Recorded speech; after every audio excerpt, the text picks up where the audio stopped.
Hello, everyone. A little classical introduction there. We're going to change it up just a little bit. Hope everyone's doing well today. I know here in good old Texas, it's very, very hot, to say the least. I'm not sure exactly. Oh, there we go. All right. So, Alan, thank you for tuning in. Appreciate you. And so the second episode of the Truthcast show, and decided to wear my headphones today, see if that helps with the sound at all. I'm not sure if it does.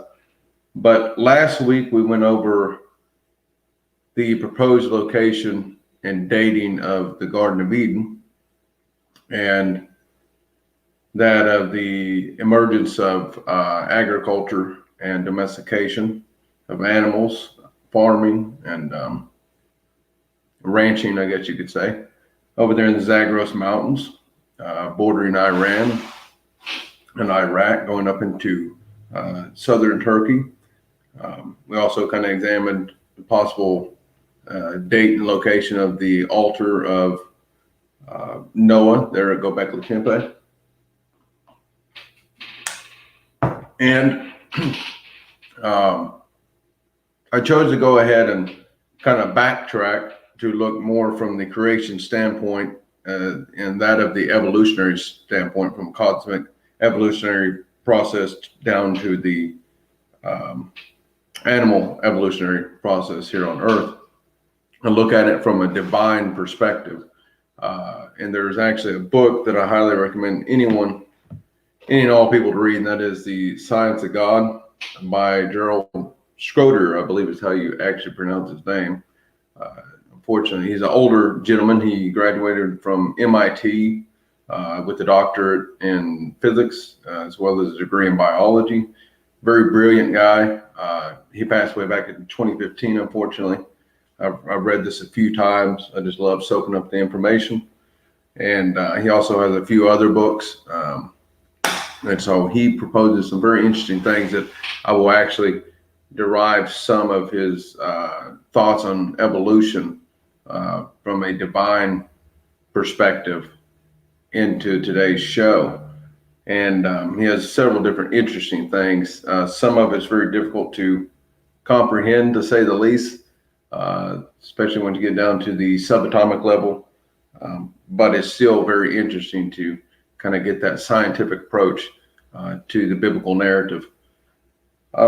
So today I wanted to really focus on how is it, pushing back the date of Adam and Eve to 12,000 or so years ago, and them not necessarily being the actual two first humans. How does that line up? Especially with the idea of that of good, the good and evil, the evil and the fallen state of being here in our universe. I got these little gnats that fly around. I'm not even sure where they're coming from. We haven't had the door open or anything, and fortunately, there's little gnats flying around. And they have to center right around me for whatever reason. And so, because it's an existential problem, most people are like, well, that doesn't make any sense. And I'll get into it here shortly on Adam and Eve and the idea of pain and suffering in the world, and how could God be, how could there be a good God with so much pain and suffering in the world? And how could it be that Adam and Eve made the decision for the whole of humanity? And especially with the idea that they're not actually truly the first humans, how could it be that the humans prior to them actually experienced pain and suffering, as what we can tell from archaeological evidence with skeletal remains and fossils showing that there was death and pain and people, these hominids being killed. But how does that line up exactly? So today I'm going to go into that. A lot of stuff to be covered. We're also going to go into the gap theory and how I see the gap theory lining up with the creation story with Adam and Eve and when that might have occurred. So Kim, thank you for tuning in as well. I appreciate it. You guys, feel free to like and share with your friends and family on Facebook. Let me go ahead real quick, because there's one photo that I don't think I have on here, that if I do have, okay, let me go ahead and send this over, because it's very, very fascinating. It lines up with the gap theory really well. So I had to, and I don't see it in my photos. So if I email it to myself and go ahead and download it into the photos, it will be set. All right. So let's see. The first thing we're going to look at here, it's a few different things. And we're going to look at the role of consciousness within the first human beings, and how, and even look at that through quantum theory and how that could line up. Let me see here. I see somebody posted on the deal. I'm not sure exactly. It's this Facebook user, Hey Michael. If you could just put your name, because I'm assuming you're coming from the group and it's not actually showing. I was trying to look here to see who you might be on there. Oh, okay. Shirley, thank you for tuning in. I appreciate it. So I guess the first thing we'll look at here, I won't necessarily get into the Big Bang. I mean, the Big Bang happened about 13.7 billion years ago, according to our scientific estimations. And it doesn't seem,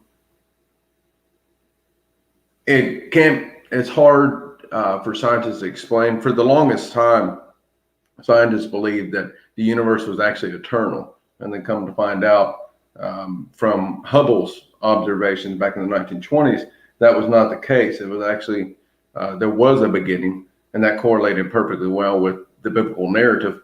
And much of the scientific community at that point hated that discovery. They wanted it to be eternal. That way it didn't line up with the biblical narrative. So it lined up with their atheistic ideology, I would say. But so 13.7 billion years ago, I guess we'll look at the right here. All right, so this is an excerpt from the, I wanted that a little bigger. There we go. Hoping you guys can see. I can go ahead and blow it up. So this is an excerpt from Gerald Schrodinger's book, and this is how he divides the actual days of creation over an extended period of time. And he does a wonderful job at doing it, going right along with the 6 days and what it actually says. So he has day one there, where it starts with the Big Bang, the creation of the universe, light separated from darkness. So that's where God is saying, let there be light. And it says that Big Bang marks the creation of the universe. Light literally breaks free as electrons bond to atomic nuclei. And this is when galaxies start to form. And that's about 15, he estimates about 15 billion years ago. So he says 15 billion 750 million years ago to 7 billion 750 million years ago. Then starting at 7 billion to 750 million years ago to about 3.7 billion years. That's day 2. And so these are extended periods of time that he is actually referencing here, as we spoke about this past week on the thought-provoking hour, that the days more than likely don't seem to reference to literal 24-hour days, because this is before the creation of the earth. So this is more from the perspective of eternity, from God's realm, outside of space-time. So that whenever the Big Bang happened, you have space-time expanding. Everything outside could be the higher dimensional realm, and however long that takes, we don't really know. Now, he breaks it down pretty good on a subatomic level, how actually looking at it from that of radiation, which is essentially light, it actually equates to 6 days. He does the math on this, a little complex for my liking. But so in day 2, he says the heavenly firmament forms, this in Milky Way forms, sun, a main sequence of star forms. Then day 3 is 3.7 to 1.7 billion years ago, where oceans and dry land appear. The first life plants appear. So it says the earth is cooled and large bodies of water appear 3.8 billion years ago, followed almost immediately by first forms of life, bacteria and photosynthetic algae.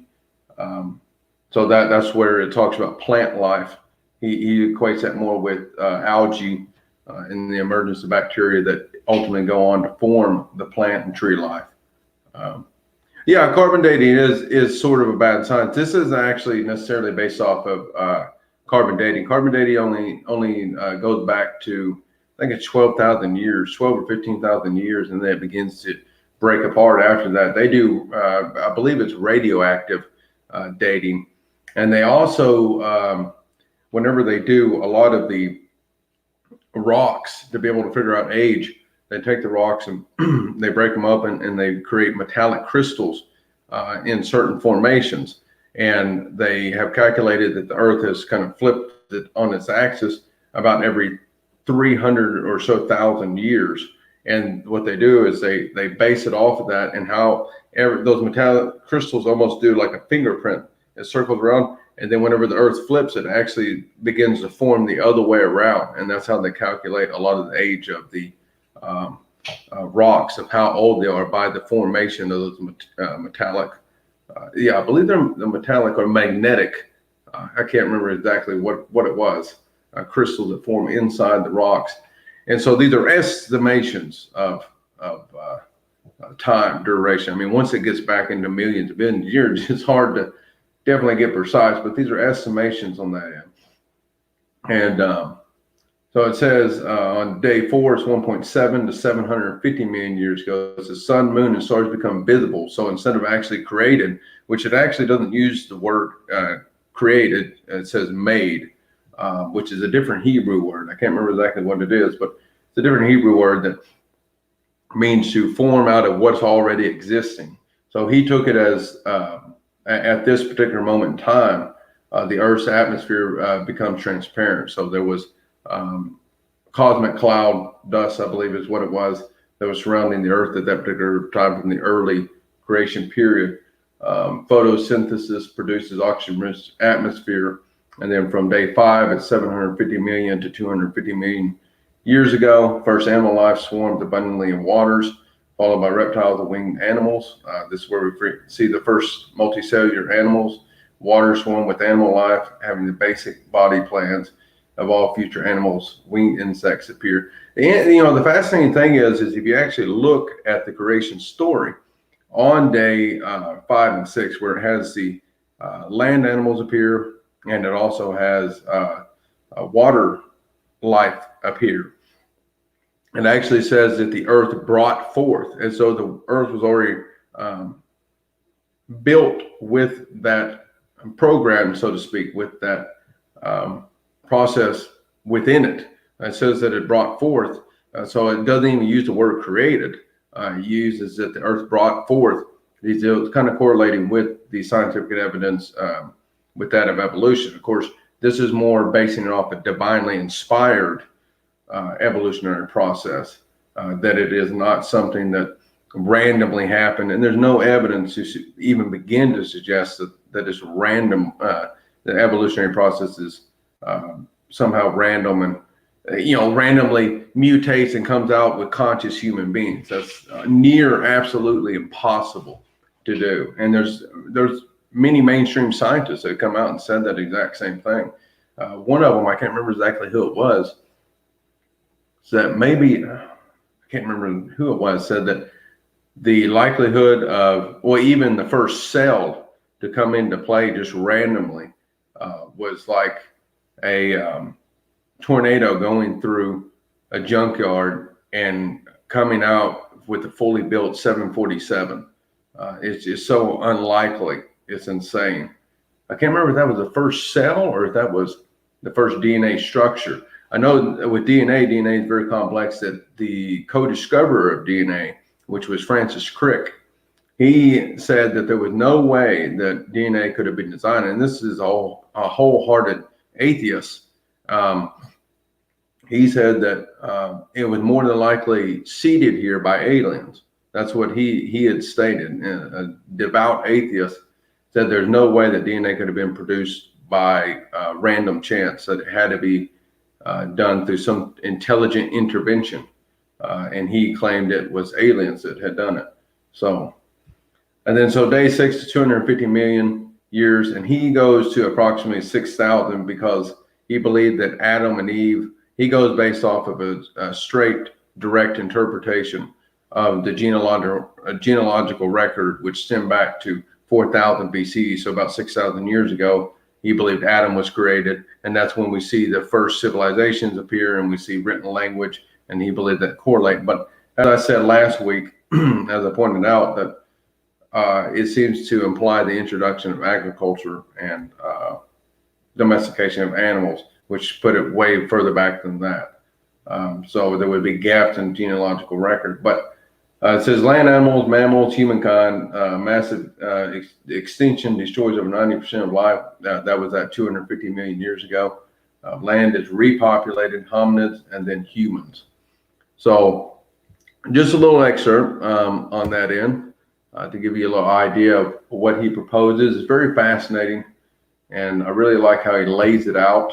And it's a very intelligent guy, so it's not some conspiracy theorists or something of that sort that come out with some cockamamie idea. I mean, this guy has taken a very long time trying to work out the issue, scientifically speaking and theologically speaking, and trying to make sense of all of it. But very fascinating work. Well, we can, here's just a few pictures of kind of the evolution of mankind. Let's see here. So we got the apes, and it goes up, each millions of years, and you got Homo sapiens arriving somewhere around 200,000 years ago, and that's us. And then for the most part, and then you have Neanderthals, which went extinct about 35,000 years ago out of nowhere for the most part. And then modern Homo sapiens emerged about that same time. And then there was another species that was right along with us that died out approximately 15,000 years ago. So right at the emergence of agriculture, which would have been right at the time of Adam and Eve. And then here is another deal of the actual skull differences between as they evolved themselves. But as I said, these are not just random evolution. This is something divinely inspired. And so I think God had to have given Adam and Eve the means to survive. No, yeah, for sure. But that's an advanced that's technological advancement that revolutionized the world as we know it. So it's almost as though there was some type of leap of intelligence at that time with the invention of agriculture and the domestication of animals. And they talk about how revolutionary that really actually was. This was the Neanderthal man. As I said, they went extinct. Yep. Yeah, so this is more or less kind of the earliest modern man. This is Lucy, one of the fossils discovered in South Africa in a cave. Dates back to about 4 million years ago. We see some progress, but it's, you don't see any more progress. That's what's fascinating. It's not like you see apes still evolving into mankind or any type of evolutionary process of that sort. That's why it seems as though it's so divinely inspired that it cannot happen by just some random natural process. Otherwise, we still see the development occurring, and we don't. And then here's another one from whenever they actually start using sticks and hammers, and that was about 2.5 million years ago. Got this one little gnat just wearing me out.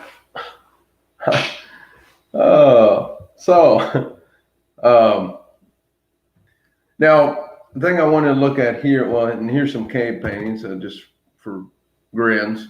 You got some of the most ancient cave paintings, some of them dating back to 35,000 to 40,000 years ago. I think this one's in France, and then this one's in Spain. I could get those backwards. I can't really remember. I downloaded them a long time ago. And then this, I believe, is in Australia. Strange creatures. This dates back somewhere into 20 to 30,000 years ago. It's very fascinating. Yeah, I know that they do. They just don't use them quite as well as what happened. There's some missing gap in there. That's pretty self-evident because there's not, monkeys don't speak. They don't even have the capacity to speak. Yeah, I know one of them's from France and then one's from Spain. I just can't remember exactly which one it was. It was on there. So I was going to look at the gap theory and see how that fits in with that evolutionary process. Wrong screen. So, these are just things trying to work out things and do little studies and trying to make sense of all of it.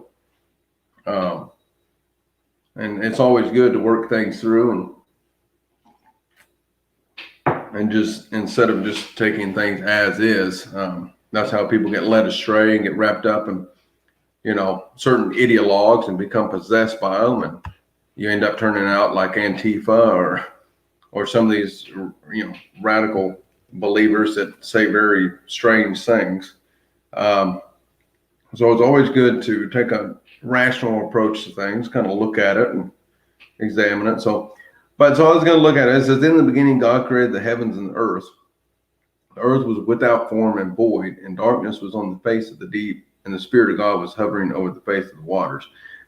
Gerald points out that whenever it talks about the Spirit of God was hovering over the face of the waters, he believed that correlated with just a fraction of a second after the Big Bang, whenever the singularity point exploded just slightly, and that became the quote-unquote water reference. I can't remember exactly how he specifies that, but I believe there is a gap. The verses, the actual numbers and splitting up the verses were put much, much later, only a few hundred years ago. And so the story reads a little differently than what we actually see it in the English translation. But I believe there's a gap here where it says, so you go from a cosmic scale, in the beginning, God created the heavens and earth. And so that's kind of like an overview introduction to what's happening. And then it goes into the earth without form and void. And I believe there's a break after that. And then there's actually where it goes in, and darkness is on the face of the deep, and the Spirit of God. And so that goes, it zooms into the earth for a split second to show that the earth was without form and void. Now that word was actually in Hebrew is a little different. I got to kind of look here to see. I got them all kind of pushed together. There we go. So this is the actual Hebrew word. It's hayat, which means to become, come to pass, exist, happen, all out. And man, these naps are something else. And actually, it can be translated, and often is translated, to where it's like come to pass, or to be, or to become, or it became, is what is actually translated oftentimes. So if you actually look at that in reference to Genesis 1, and it would be the earth became without form and void. Then there's a break, and it goes back to the cosmic scale where it says darkness was on the face of the deep, and the Spirit of God was hovering over the face of the water. So there's a gap in there. And so, of course, you have to look at it. The Sea of Tranquility. Yeah, you had to look at it. This is the way I see it, as far as looking at it from a gap theory perspective, is what evidence is there for a gap within there? Was there life sometime that existed prior to, besides the dinosaurs and stuff? What was there? Because the first complex life forms came about sometime around 550 million years ago. Prior to that, it was single-celled organism. But there's the interesting thing. So they talk about how it wasn't really habitable until about 550 million years ago. The atmosphere had to clean out and reorganize. But new evidence has actually come out that about 3.5 billion years ago, which they believe there were only single-celled organisms at this point, bacteria, things like that, existing. The earth was actually covered in water at this point. Let me get a map. Not only was the earth covered in water 3.5 billion years ago, but Venus was habitable, and so was Mars. All three planets had vast oceans and sustainable atmospheres, and let me get this up here. Just sustainable conditions for complex life forms. So this is what it actually looked like, 3.8 to 3.5 billion years ago. Mars was habitable. Venus and Earth all had oceans. Things were much different. The sun was less, shot out less rays. It was a lot smaller at that particular moment in time. And so it made the nearby planets more habitable. And not including the planets were actually somewhat closer to the sun. So Mars was able to flourish. And they keep finding more and more ample evidence to support that. Mars was habited. And what's so crazy is the crust. So the problem with trying to find any type of complex life, or some evidence for maybe a type of, human beings or angelic beings or something living here on Earth 3.5 billion years ago, is that the Earth recycles its crust continuously. Now, they found the simple life forms like bacteria, fossils and stuff, various different places, but most of the crust is recycled because the Earth is still moving, the mantle is constantly moving and being recycled underneath into the hot core underneath. But a good place to look for it, if we were going to look for it, and there seems to be some evidence to support this hypothesis, is that of the moon, even Venus, as well as Mars. So I'm going to show a few pictures that look like there might be some complex structures, because Mars has not changed its surface. The outer crust is dating back to right around 3.5 billion years ago. So it has not been really touched since then. It hasn't developed, hasn't recycled itself at all. So whatever remains on there from that long ago could still be there.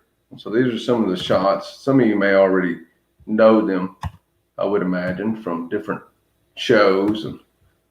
But here is, so this is a pyramid-like structure on Mars in the Cydonia region. And so you see the little opening here. It almost looks as though there's, an opening kind of like on the pyramids here on Earth. So we see how the structure may well be something of a remnant from an ancient, very, very ancient uh, civilization of some sort. And these right here are actual monoliths on Mars. And I mean, you can see them quite clear. And I mean, some of this stuff is actually on mainstream media that had come out and they're saying, well, maybe it is something, you know. Yeah, I know the dark side. I was going to show a couple little structures on the moon, but yeah, I mean, we don't know exactly what's existing on the planet. As I said before in the thought-provoking hour, we went to the moon 47 years ago. That was the last time we actually been to the moon. That was the last mission. And we jumped up and did it with technology that's nowhere even near as good as today. And so it brings about the idea of one or two things. Either we didn't go, or we went and we found things up there that we're like, okay, the public is not ready for this. This could be, massive. If we jumped up and did it with age-old technology, they say that our phones have as much capacity as a computer did that sent them into the moon. It's like we should be able to do it no problem nowadays. Yet not one other country in the world has set foot on the moon except us. And so there's something fishy there. Like I said, either we didn't go or we went and found something that we're like, okay, no, we got to wait. We got to figure out how we're going to smooth this over when the public's ready. And so that's my thoughts. I believe it's the latter rather than the former. Here's another kind of pyramid-like structure that's on Mars. Maybe the top of a pyramid underneath the desert sand there. This is the actual Cydonia region. So you have the face and you have in the pyramid structure, possible city-like structures going on. So there's some strange structure that lie throughout there. This is another one they call the Inca city because it kind of mimics that of an Inca-like city. Most scientists have said that doesn't form naturally like that. And you can even see it here, kind of even has a round-like structure to it, nature to it that looks like it could be some sophisticated city that existed billions of years ago.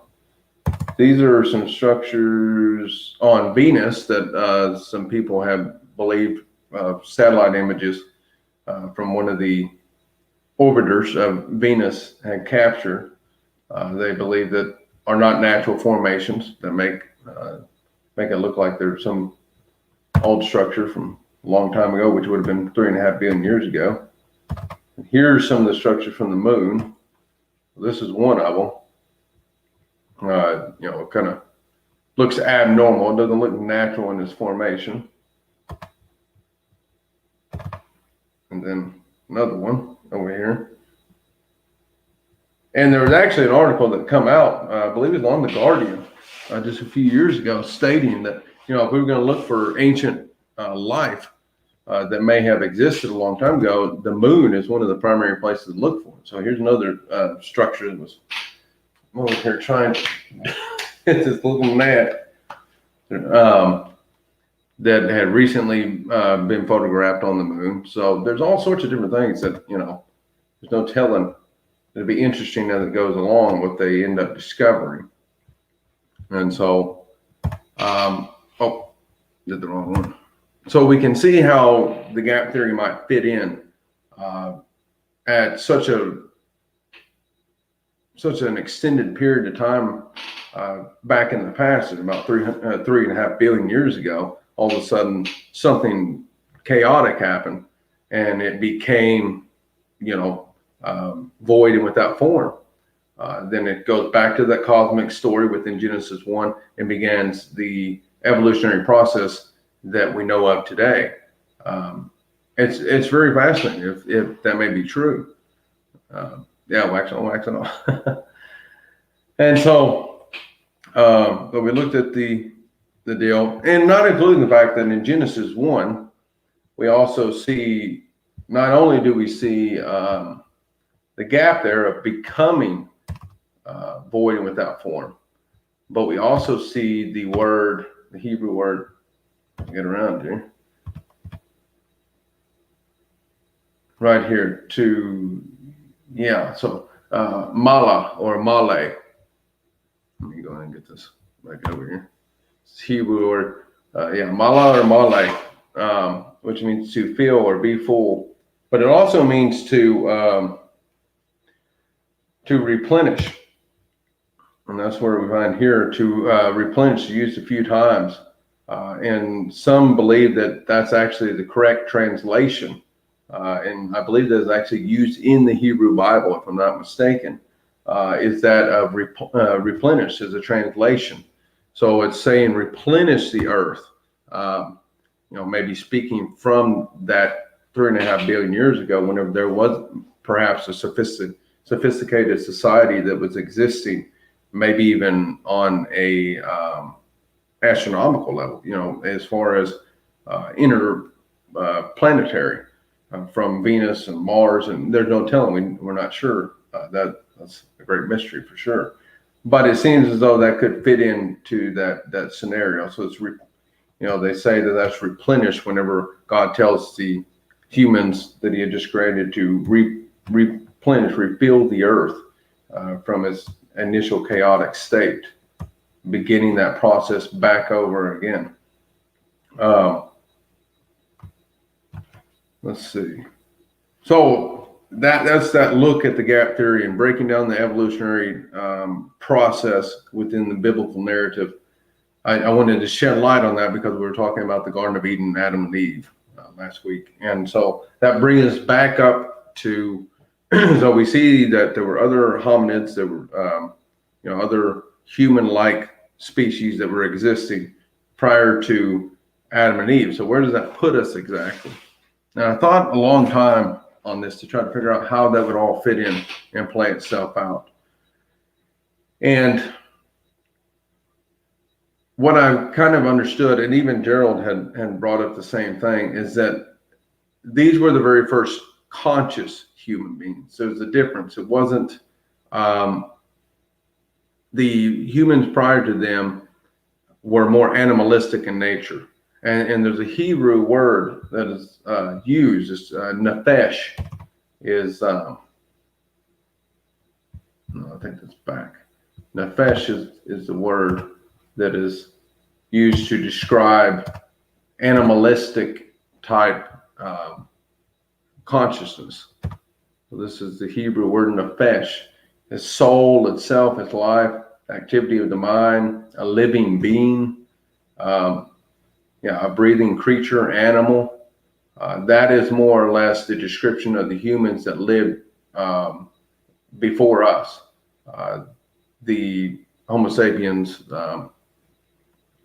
Giants. Yeah, well, we spoke about that last week on this show, Alan, about the Nephilim. That would be more or less around 11, 12,000 years ago, just after the time of Adam and Eve, going into the time of Noah. It talks about the sons of God coming down and mating with the women prior to the flood, correlating that with Göbekli Tepe around 9,000 BC. And so, there's, and not only were they giant, but they're highly intelligent. And so they're able, and, we see the most giant of structures being built. As I said last week on the show, look at the stones that were used over at Machu Picchu. I'm pronouncing it wrong, but over where the Incas, where they said that, you see the smaller stones on top, and those were actually the structures built on top of pre-existing structures. And the Inca, in their legend, states specifically that the giants that existed well before them are the ones that put those in place. And those stones, weigh several tons, and they're put in so precisely you can't even stick a sheet of paper between each rock. And who knows exactly what existed 3.5 billion years ago in a complex society, as I presented here. And it says Facebook user, not sure who you are because you came from the group, but good evening. I'll see here real quick if I can't see who you are exactly. Oh, Don, thank you. Thank you for tuning in. I appreciate it. So yeah, a lot of information thus far.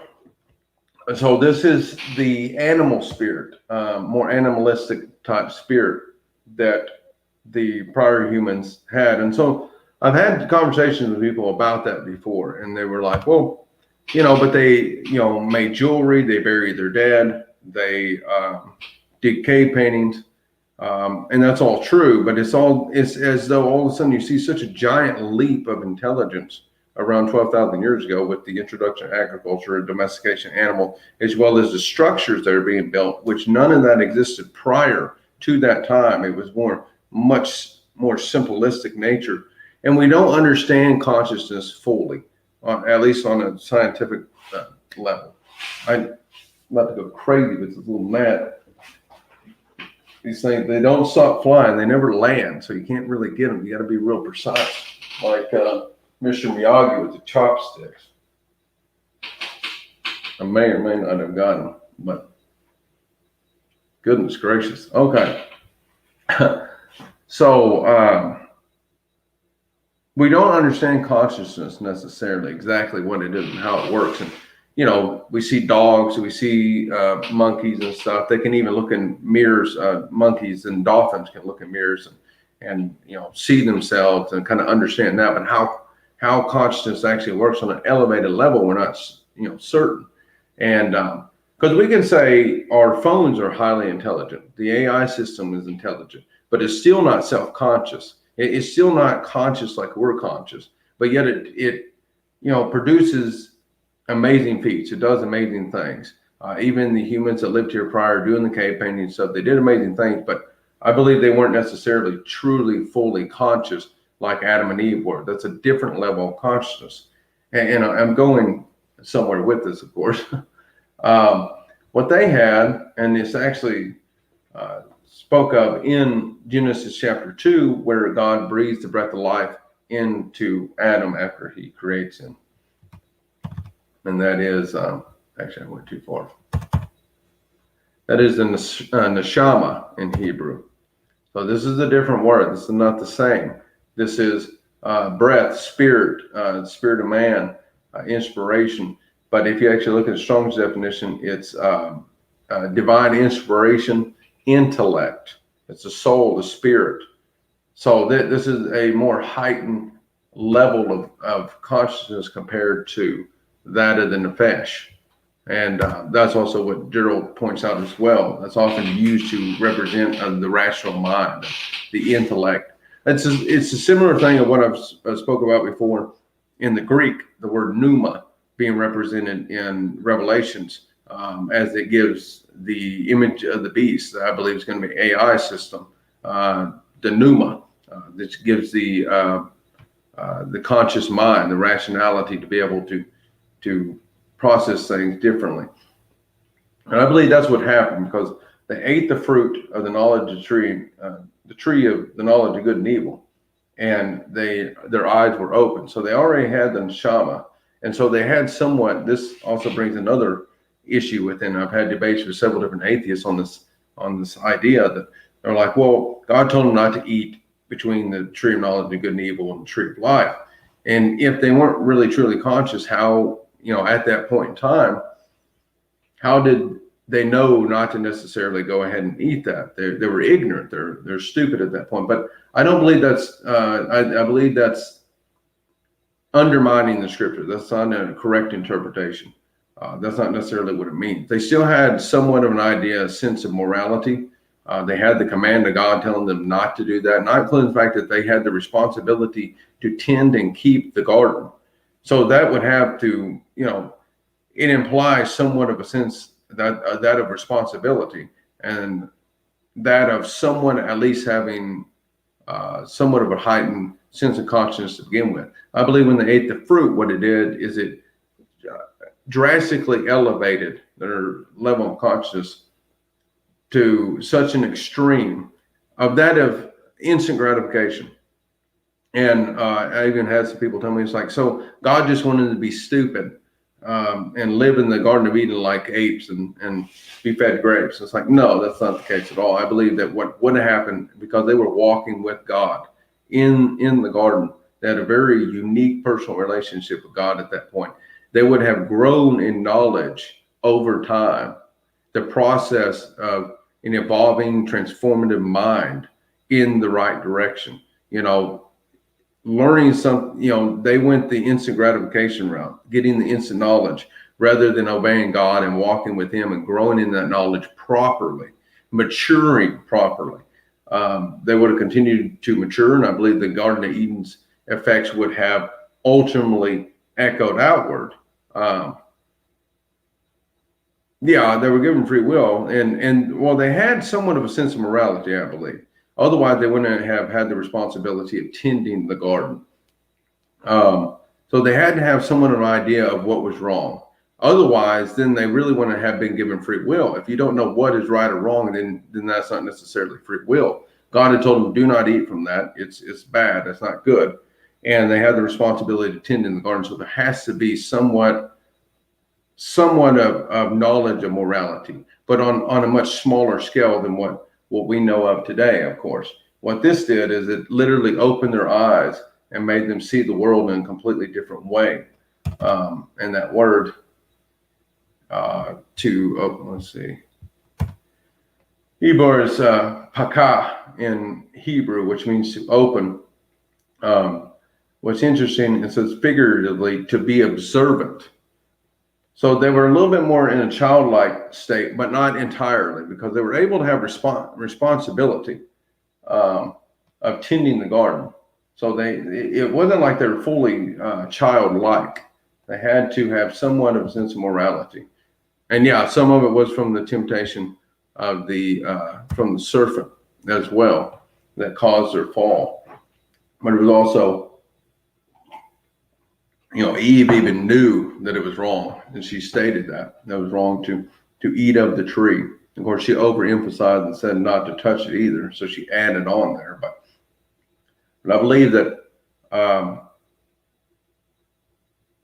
what it says is that their eyes were open, they became observant. And where I'm getting at here is, how would this line up with the idea that there was, hominids and humans and stuff that existed prior to Adam and Eve? How does that correlate with the idea of the fall and that of pain and suffering? We have scientific evidence that extends that far back. We see scientific evidence that supports the story of the Garden of Eden and the flood and everything dating back to 12,000 BC. And that all correlates rather well with Scripture, but how does that work? So I really took a long time to think about this over the years. And I actually added into my book, A Good God in a Suffering World, last year whenever I published it.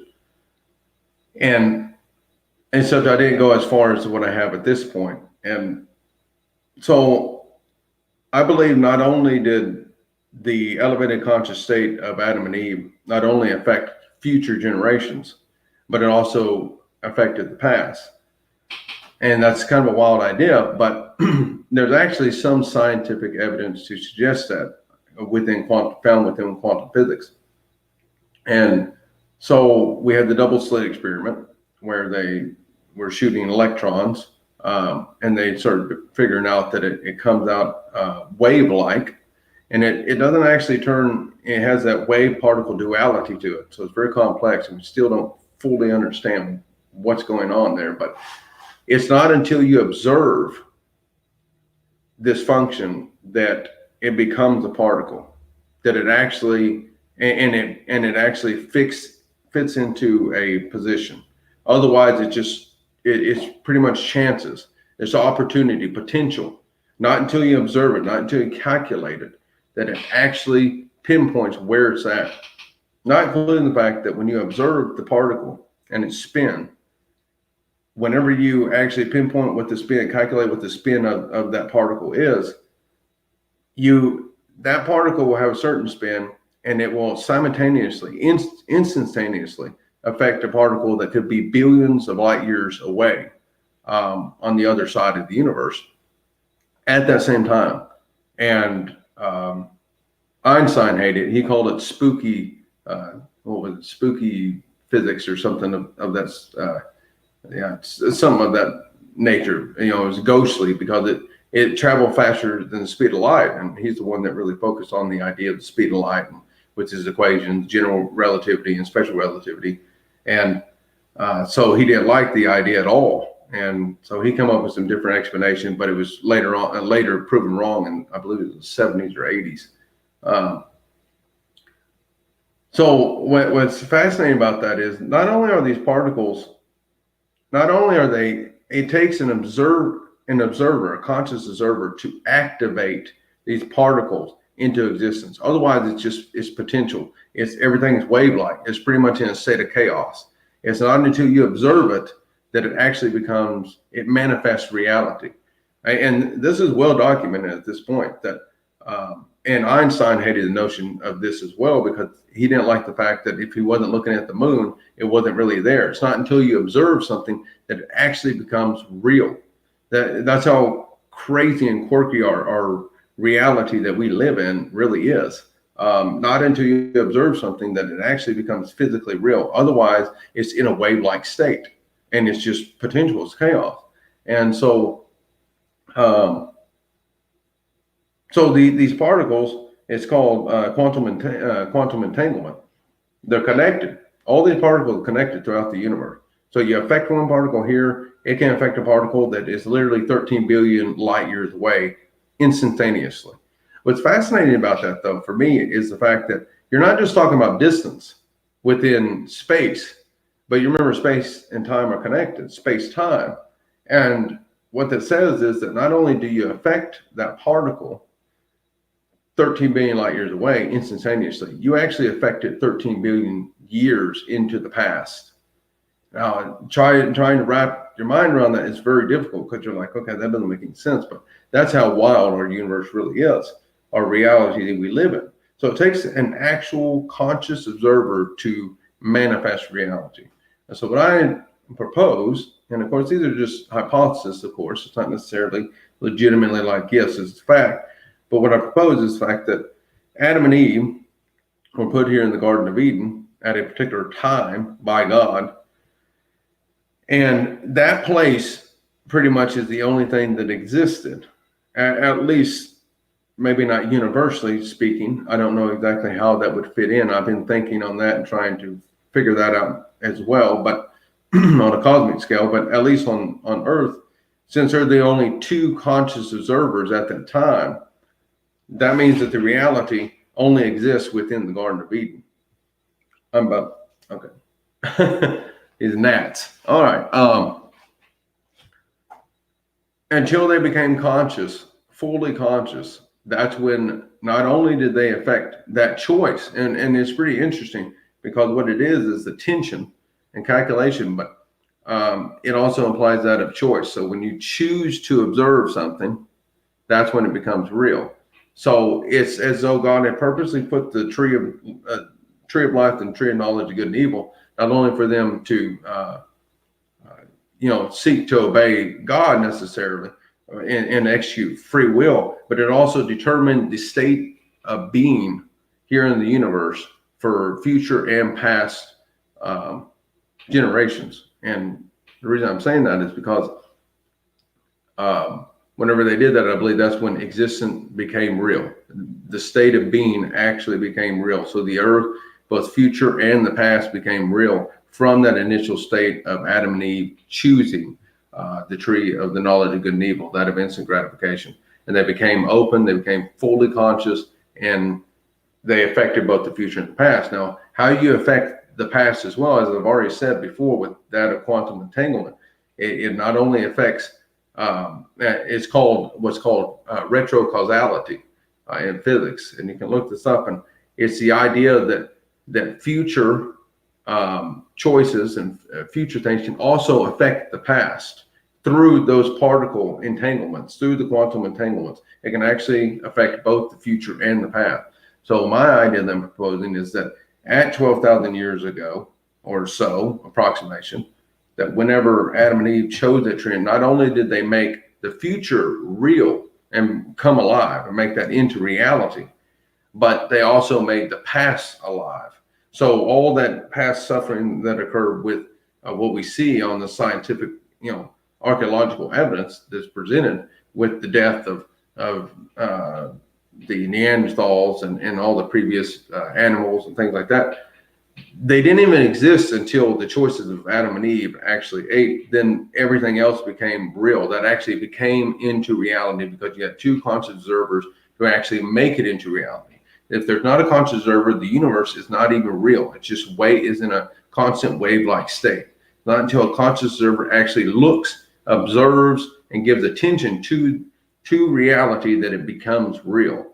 So that means the animals and the animal-like humans prior to us were non-existent until Adam and Eve actually became conscious observers and made everything real, both future and the past, and not including the fact of us actually seeking out, digging up fossils and making it real, bringing that past alive.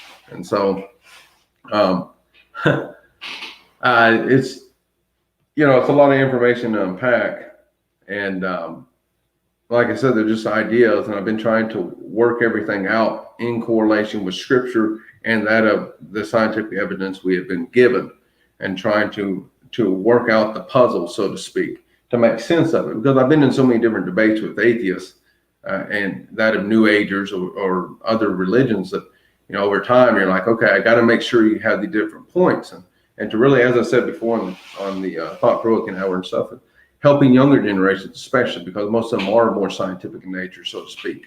That's what they've been taught growing up. Most of them never even went to church. And if they did, they have a very vague notion of what God is like and what the Bible actually means. And most people think that the Bible is outdated, and it's just, and I want to show that it's not, and that it actually correlates with what we see and how that works, not just on an archaeological level, historical level, but also even on a quantum level. Our universe is so quirky, it's insane. And this goes back to the idea on one of the videos I done, I think it's about 6 or 7 months ago. I was actually, my friend showed me this video talking about 100% proof that God does not exist. And he's trying to use soul logic. Guy was a lunatic, but to say the least, a little bit. And one thing, you never say 100% proof for anything. That's not a good idea. You're starting the argument off wrong to begin with. He had a mass following too, but I went ahead and challenged his video, all his different points. And one of the points that he was talking about was that he believed that unconscious mathematical laws exist outside space-time, and that's what actually created the universe. And people were actually, liking the video and saying, yeah, that's great. Okay, first off, this universe, as I've already explained on the quantum level, is conscious. These particles know whether or not you're observing them. The universe is conscious. It's a strange notion to think about, but they're conscious. And it actually takes a conscious observer to activate this universe into existence. And that's even more bizarre. So the logic would actually follow, which he stated that, logic, he's doing everything based off logic, logically following. That would mean a higher conscious being would actually create a conscious universe for conscious beings to activate into existence. And so it's just, thank you. I appreciate that. Whoever said that, like I said, it says Facebook user because you come from the group, but I appreciate that. So it's just, trying to work. There's a lot of stuff. It's a lot of stuff to try to work out and try to make sense of. And so, yeah, it's almost as though the universe is like a simulation. And what's interesting, I actually thought about this as well in correlation with that of like a video game. When you start a video game, oftentimes you start as a conscious entity on that video game in a certain setting. So let's say an adventure game, per se, that there'll be a past story that is revealed to you prior to playing, and then you play out the future. But you're at that moment in time, and it's as though not until you turn the game on and you're set in the deal, does the past become real, and then the future begins to unfold and become real as you play it out. But otherwise, it's truly non-existent until you turn it on and you actually play that character. So you make that character have consciousness, and it activates that reality. And the same thing I believe is kind of here. I'm not saying that it's necessarily a gate, but similar to that, I believe. And we see that as far as Scripture tells us that, I mean, this reality isn't real, so to speak. It's temporal in nature, and that the true reality lies on the outside, the heavenly realm. And so it's almost like this manifests from that realm. And so it's all, and not including the fact that we read of high technological devices, so to speak, being used throughout Scripture. And the logic would also follow that if we're so technologically advanced here in this universe, why wouldn't why wouldn't it be much more technologically advanced in the heavenly realm? We also see that in the new universe, the new heaven and earth, with the descension of the New Jerusalem descending. And you actually look at the description. I mean, that is a very highly technological entity, so to speak, that descends out of the sky. I mean, it's remarkable. And so for me, I'm like, the logic would follow, if we're technologically advanced, the heavenly realm is well exceeds our technological advancements. So what's not to say that this isn't, quote unquote, somewhat of a simulated like reality. And it seems to play itself out that way, at least on the quantum level. And it's very fascinating, the quantum level, when you really look at it, because you look at the subatomic level, it's all, I mean, utter madness. And then you look above that, and I mean, it's beauty, nothing but, wonderful galaxies, nature, it's funny how it all plays itself out.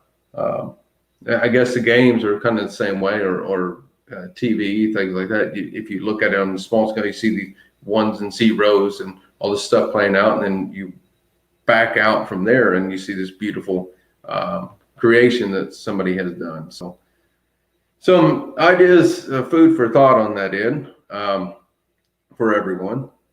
And so it looks like we're past an hour at this point, and I think that pretty well wraps it up. So if you would, please like and share the video, kind of see what other people think on that end. I appreciate you guys tuning in. Chris from YouTube, thank you for tuning in. I appreciate you. Mitchell, Hebrew 13:2. Yeah, I believe that is where I'm trying to remember. I don't do very well with memorize. I can memorize numbers very well, but some of the other stuff I cannot. But I'm assuming that is the so yeah, if you'd like to support my work, you can donate on PayPal. The link is in the description, or you can become a patron on Patreon, donate monthly on there, and any amount helps. You can also check out my books. I also have the link to the Science of God book by Gerald Schroeder, so you can check that out if you like. It's in the description of the video. I really do appreciate all you guys for tuning in and for commenting and discussing. I really appreciate it, and all your support. Go ahead and end with the word of prayer. Dear Lord God, Jesus Christ, thank you for your word. Thank you for the discoveries that have been made that help shed a light on your word, Lord, to help us better understand it, and help us to apply your word to our life, and to share your word with others, and to live out your word, and to be a light to the lost world around us. Please, Lord, let this message touch people's lives and to enlighten them, and especially on the youth side of things, Lord, and continue to bless us, be with us, and strengthen us, and help lift up anyone that is hurting. Strengthen them, Lord, and bring joy and peace within our hearts. Thank you for all things, a little more than anything. In great name, pray, Lord Jesus Christ, Father in heaven, amen. So yeah, next week I will. I was going to look at continuing kind of the historical evidence for that of, we looked at Noah, and I was going to go into Joseph, and go into into Abraham and Joseph and Moses. There's a lot of stuff I've been that error is, for me, is very important and very fundamental. Not only for Judaism, of course, but for Christianity.